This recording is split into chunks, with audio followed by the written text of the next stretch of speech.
کہ حضرت ابوبکر صدیق رضی اللہ تعالیٰ عنہ اسلام میں کیسے داخل ہوئے۔ قبول اسلام۔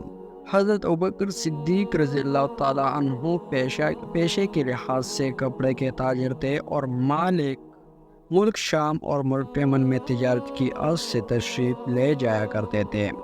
نبی کریم صلی اللہ علیہ وسلم نے جس وقت نبوت کا اعلان کیا، آپ رضی اللہ عنہ اس وقت ملک شام تجارت کی غرض سے گئے ہوئے تھے۔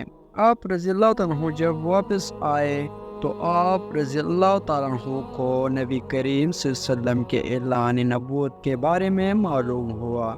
نبی کریم صلی اللہ علیہ وسلم نے آپ رضی اللہ تعالیٰ عنہ کو بھی دعوت اسلام دی، جیسے آپ رضی اللہ تعالیٰ عنہ نے صدقے دل سے قبول کر لیا اور دائرہ اسلام میں داخل ہو گئے۔ امام سہیلی رحمۃ اللہ علیہ فرماتے ہیں کہ نبی کریم صلی اللہ علیہ وسلم نے جب حضرت ابوبکر صدیق رضی اللہ تعالیٰ عنہ کو دعوت اسلام دی تو حضرت ابوبکر صدیق رضی اللہ تعالیٰ عنہ نے بغیر کسی تردو کے اس دعوت کو قبول فرما لیا۔ آپ رضی اللہ تعالیٰ عنہ نے اسلام قبول کرنے سے پہلے خواب نے چاند دیکھا جو مکہ مکرمہ کی طرف نازل ہوا اور ہر گھر میں علیحدہ علیحدہ داخل ہوا۔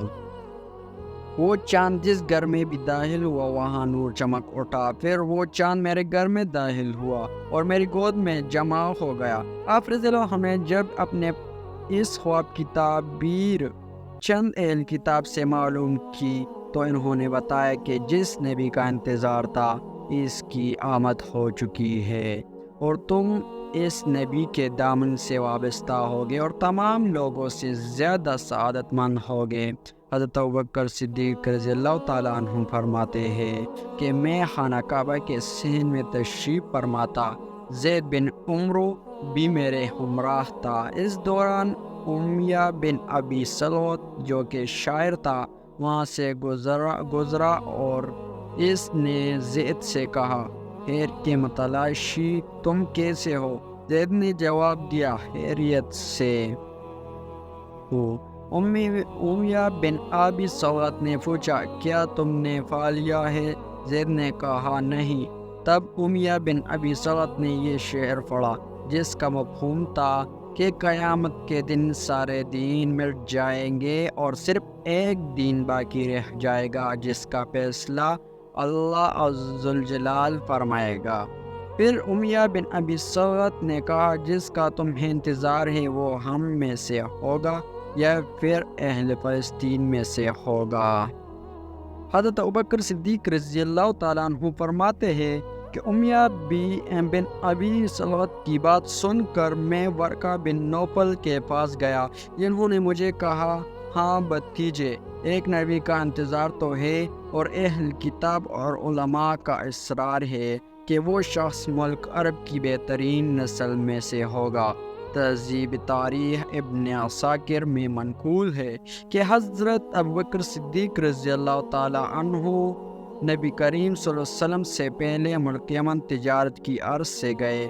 ملک یمن میں آپ رضی اللہ تعالیٰ عنہ کی ملاقات قبیلہ آزاد کے ایک عمر رسیدہ عالم دین سے ہوئی جو کہ تمام آسمانی کتابوں کا عالم تھا۔ اس نے جب آپ رضی اللہ عنہ کو دیکھا تو دریافت کیا، کیا تم حرم کے رہنے والے ہو؟ آپ رضی اللہ عنہ نے فرمایا، ہاں میں اہل حرم میں سے ہوں۔ اس عالم نے پوچھا، کیا تم قریشی ہو؟ آپ رضی اللہ عنہ نے فرمایا، ہاں میں قریشی ہوں۔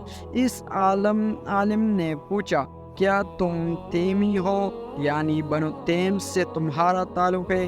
آپ رضی اللہ عنہ نے فرمایا، ہاں میں تیمی ہوں اور میرا نام عبداللہ بن عثمان ہے۔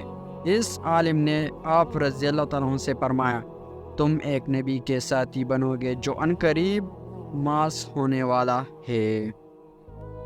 حضرت سیدنا ابوبکر صدیق رضی اللہ تعالیٰ عنہ جب ملک شام اور ملک یمن کے سفر کے بعد مکہ مکرمہ واپس آئے تو آپ رضی اللہ عنہ کو سفر کی کامیابی کی مبارکباد دینے کے لیے سرداران قریش کا ایک وفد آیا اور کامیاب تجارتی سفر کی مبارکباد دی اور کہنے لگے کہ تمہارے دوست محمد بن عبداللہ رضی اللہ عنہ نے نبوت کا دعویٰ کیا ہے اور ہمارے آباء و اجداد کے دین کے خلاف علم بغاوت بلند کیا ہے۔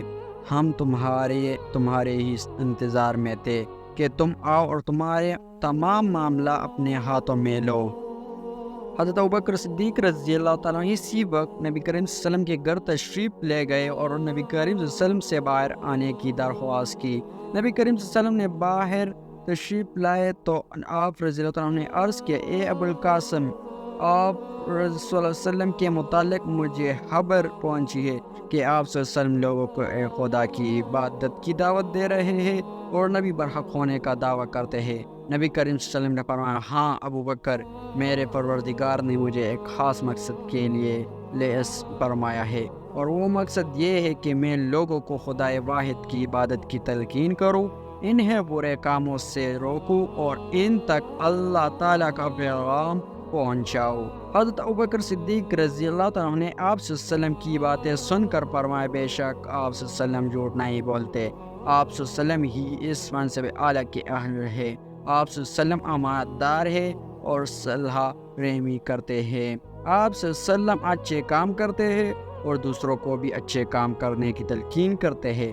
میں آپ صلی اللہ علیہ وسلم کے دستخط پہ بیعت کرتا ہوں اور اس بات کا اقرار کرتا ہوں کہ آپ صلی اللہ علیہ وسلم اللہ کے رسول ہیں۔ اور پھر حضرت سیدنا ابوبکر صدیق رضی اللہ تعالیٰ عنہ نے اسلام قبول کر لیا۔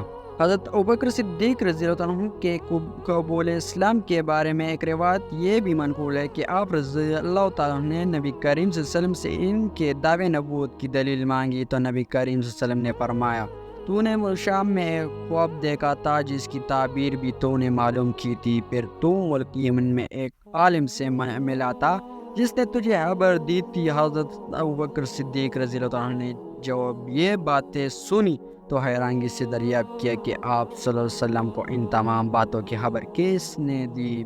تو نبی کریم صلی اللہ علیہ وسلم نے فرمایا، اس عظیم فرشتے نے جو مجھ سے پہلے انبیاء پر نازل ہوتا رہا ہے۔ چنانچہ حضرت ابوبکر صدیق رضی اللہ عنہ نے اسی وقت اپنا ہاتھ آپ صلی اللہ علیہ وسلم کے ہاتھ میں دے دیا اور آپ صلی اللہ علیہ وسلم کے نبی برحق ہونے کی گواہی دے دی۔ حضرت ابوبکر صدیق رضی اللہ عنہ اسلام قبول کرنے والے دوسرے شخص تھے۔